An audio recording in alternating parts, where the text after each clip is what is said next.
नमस्कार साथियों, जय हिंद। आप सभी का हमारे अपने यूट्यूब चैनल स्मार्ट क्लासेस 2.0 में फिर से हार्दिक स्वागत है। साथियों, आज हम फिर से आपके लिए लेकर आए हैं एक नया मॉडल पेपर। हिंदी भाषा का ये मॉडल पेपर है। रीट मुख्य एग्ज़ाम जो हम फरवरी में देंगे, तो उस समय जो एग्ज़ाम में क्वेश्चन देखने को मिलेंगे, तो लगभग संभव रहेगा कि हमारे ये जो क्वेश्चन हैं इनमें से भी आपको वहाँ देखने को मिलेंगे। तो इन मॉडल पेपर्स को ज़रूर हल कीजिएगा। और साथ ही ये कुल 30 क्वेश्चंस है और इन 30 क्वेश्चनों को हम देखते हैं। ये जो मॉडल पेपर है साथियों, ये पुराने पेपर्स हैं, उनसे ही निकाले गए हैं। ऐसा कोई प्रश्न नहीं है जो ऐसे ही नॉर्मल हो। सभी आरपीएससी आरबीसी के द्वारा मान्यता प्राप्त यानी उनके द्वारा जो जारी की है उनके अनुसार ये मिलान वाले हैं। तो साथियों हम शुरू करते हैं। हिंदी के ये 30 क्वेश्चन है। तो साथियों इसमें पहला क्वेश्चन दे रखा है कि लिखित अभिव्यक्ति का साधन नहीं है। तो साथियों बताइए आप, लिखित अभिव्यक्ति का साधन नहीं है तो इसका राइट आंसर क्या हो जाएगा होगा।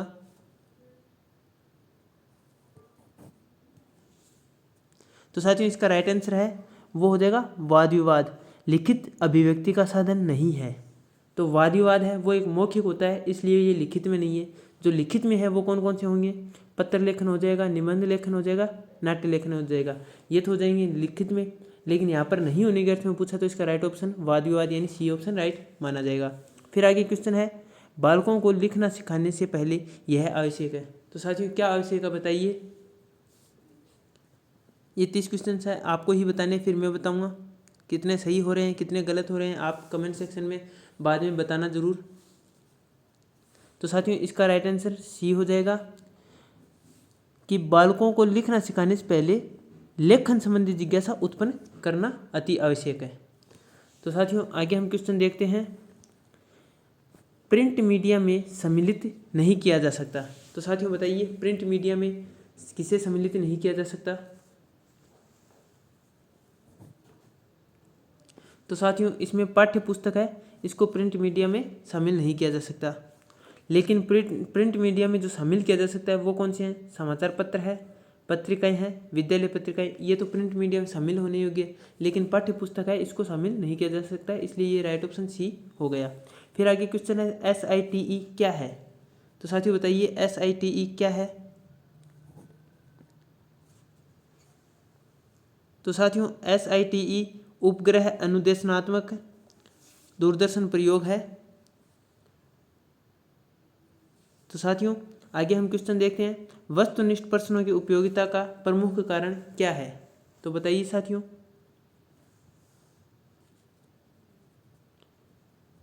वस्तुनिष्ठ प्रश्नों की उपयोगिता का प्रमुख कारण, तो साथियों इसका प्रमुख कारण है वो है निष्पक्ष मूल्यांकन। वस्तुनिष्ठ प्रश्नों की उपयोगिता का मूल कारण यही बताया है कि निष्पक्ष मूल्यांकन होता है, क्योंकि बड़े क्वेश्चन होते हैं उनमें जोड़ के तोड़ के किस प्रकार से प्रश्न में उत्तर दर्शाया जा सकता है, लेकिन जो वस्तुनिष्ठ होते हैं उनमें एकदम सटीक होता है, गलत तो होने का चांस नहीं होता है, जो सही होता है इस प्रकार से। फिर आगे विचारों की अच्छी अभिव्यक्ति किस प्रकार के प्रश्नों में हो सकती है। तो साथियों बताइए विचारों की जो अच्छी अभिव्यक्ति है वो किस प्रकार के प्रश्नों में हो सकती है, यानी विचार जहाँ ज़्यादा साझा किया जा सके।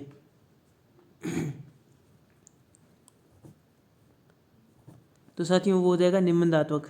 निबंधात्मक क्वेश्चन है उनमें हम अपने विचारों को अच्छे ढंग से प्रस्तुत कर सकते हैं, तो इसीलिए इसमें कहा है विचारों की अच्छी अभिव्यक्ति किस प्रकार के प्रश्नों में हो सकती है। तो साथियों निबंधात्मक हो ही जाएगा।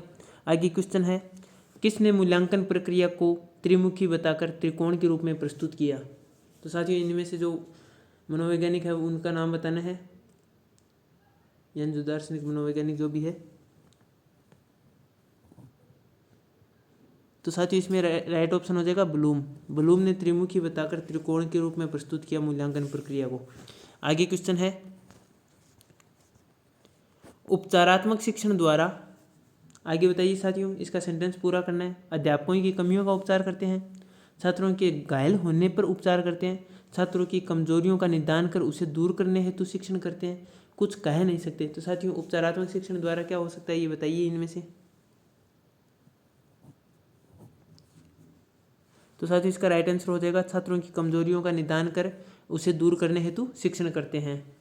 आगे क्वेश्चन है, उच्चारण सुधारने का कार्य किन कक्षाओं में करना चाहिए। जो साथियों उच्चारण शैली है उसको सुधारने के लिए कौन सी कक्षाओं में ये कार्य करना चाहिए, सुधारने का काम बताइए।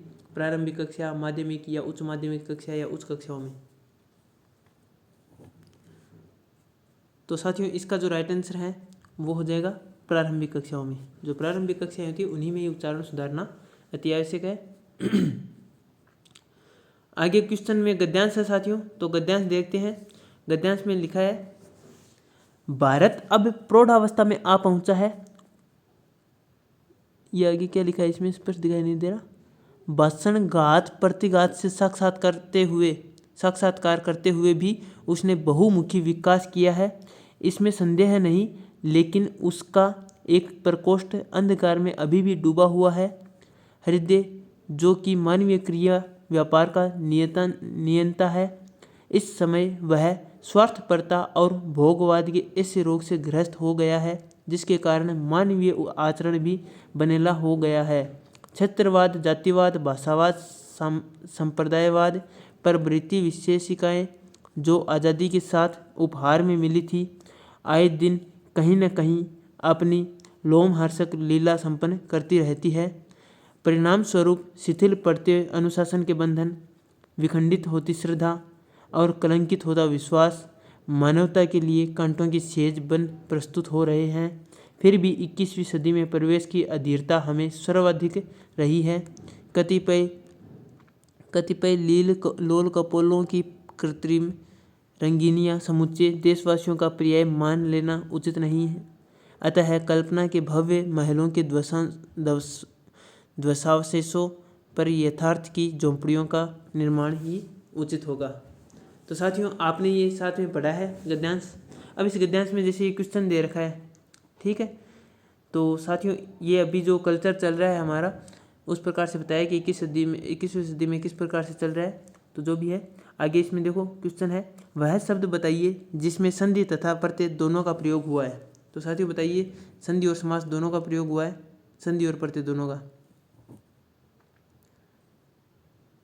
तो साथियों इसका राइट आंसर हो जाएगा ध्वंसांश अवशेषो, इस प्रकार से हो जाएगा। आगे इसमें क्वेश्चन है,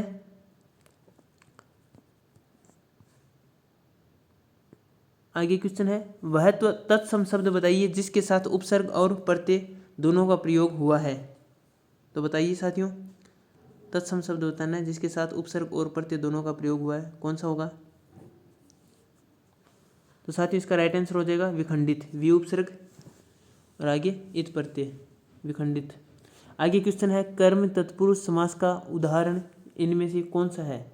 कर्म तत्पुरुष का उदाहरण बताना है साथियों, बताइए। लोमहर्षक, आत्मनिर्भरता, देशवासियों, सर्वाधिक, क्या होगा इसका राइट आंसर।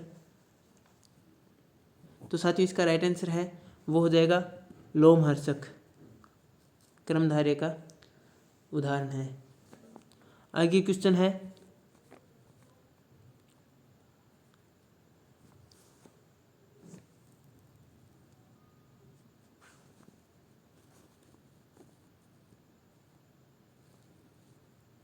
साथियों आगे एक ये गद्यांश है, इसको फिर से देखते हैं।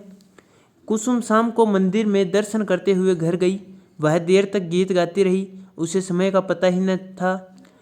आधी रात बीत गई, उसने सितार बजाई, फिर भी उसका मन न लगा। उसने टहलना शुरू किया, रात किसी तरह कटी। सुबह उसकी आंखें नींद से बोझिल हो रही थी, वह देर तक सोती रही। माँ ने आकर जगाया और कलेवा करने के लिए कहा। जैसे तैसे वह उठी, नहाई और साइकिल से कॉलेज के लिए चली। कॉलेज में उसकी सखी ने घी के परांठे खिलाए। कुसुम के संगीत प्रेम की कॉलेज में छात्र ही नहीं, परिवार में मामा, चाचा, नाना और भाई बहन भी प्रशंसा करते हैं। मतलब कुसुम को संगीत अति प्रिय है कि उसको समय का भी ध्यान नहीं चलता। इस प्रकार से इसमें कुछ वर्णन है। तो साथियों आगे क्वेश्चन देखते हैं, ये आप समझ लेना। इसमें है, इनमें से कौन सा शब्द स्त्रीलिंग नहीं है। तो साथियों जो शब्द स्त्रीलिंग नहीं है वो बताना है। तो देखो इसमें शाम है, रात, कलेवा, आंखें, ये इतने शब्द है। तो स्त्रीलिंग शब्द नहीं है वो बताना है। तो साथियों इसमें जो स्त्रीलिंग शब्द नहीं है वो है कलेवा, ये स्त्रीलिंग नहीं है। आगे क्वेश्चन है, कुसुम शाम को घर गई, इस वाक्य में कौन सा काल है। कुसुम शाम को घर गई, तो इसमें कौन सा काल है बताइए साथियों। तो साथियों इसमें सामान्य भूत है वो हो जाएगा सामान्य भूतकाल। आगे क्वेश्चन है,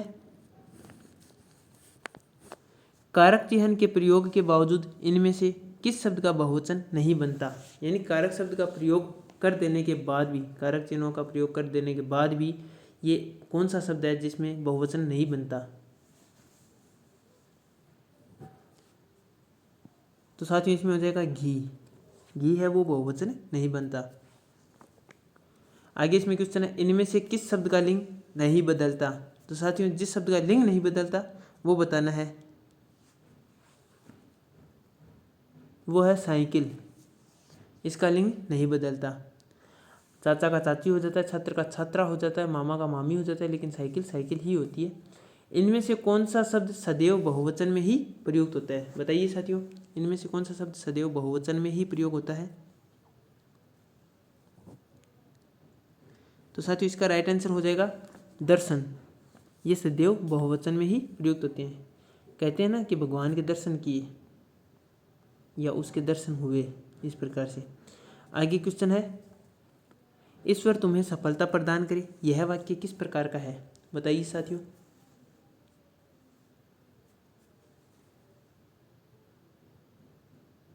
ईश्वर तुम्हें सफलता प्रदान करे, तो क्या हो जाएगा साथियों इसका राइट आंसर। इसका हो जाएगा इच्छावाचक। इच्छावाचक आशीर्वादवाचक में आ जाएगा ये। आगे क्वेश्चन है,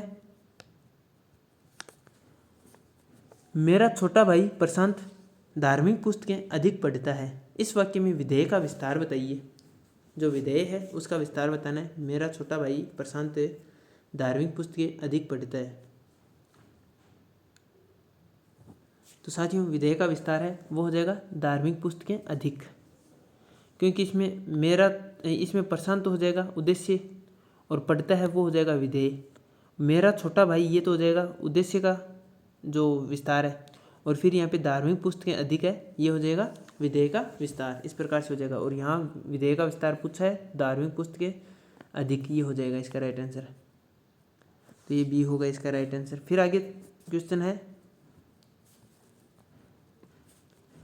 संरचना के आधार पर किए गए वाक्य के वर्गीकरण इनमें से कौन सा प्रकार नहीं है। यानी संरचना के आधार पर किए गए वाक्य के वर्गीकरण में इनमें से कौन सा प्रकार नहीं है वो बताना है।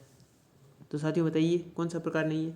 सरल वाक्य, मिश्र वाक्य, आज्ञार्थक वाक्य, संयुक्त वाक्य, कौन सा इसमें राइट हो जाएगा जो इनका प्रकार नहीं है संरचना के आधार पे। तो साथियों इसका राइट आंसर हो जाएगा आज्ञार्थक वाक्य, क्योंकि सरल वाक्य, मिश्र वाक्य और संयुक्त वाक्य ये तो तीनों है ही, और ये आज्ञार्थक नहीं है। सुदामा के तंदुल का अर्थ क्या होगा। सुदामा के तंदुल का अर्थ क्या होगा।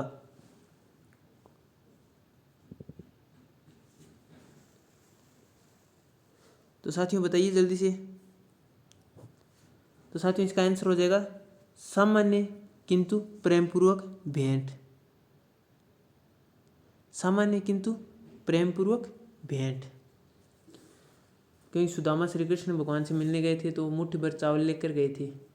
तो साथियों फिर वो छोटी सी भेंट थी, इसलिए इसमें कहा है सामान्य किंतु प्रेमपूर्वक भेंट। इस प्रकार से इसका लोकोक्ति है जो भी बना है।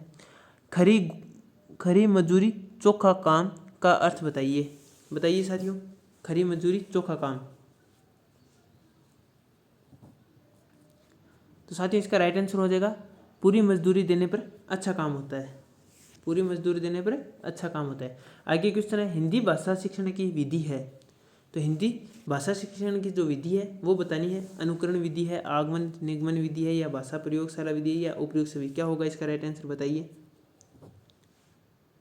तो साथियों इसका राइट आंसर है वो उपयुक्त सभी ही हो जाएगा। अनुकरण विधि भी है, आगमन निगमन विधि भी है, भाषा प्रयोगशाला विधि है, ये सभी ही हिंदी भाषा शिक्षण की विधि है।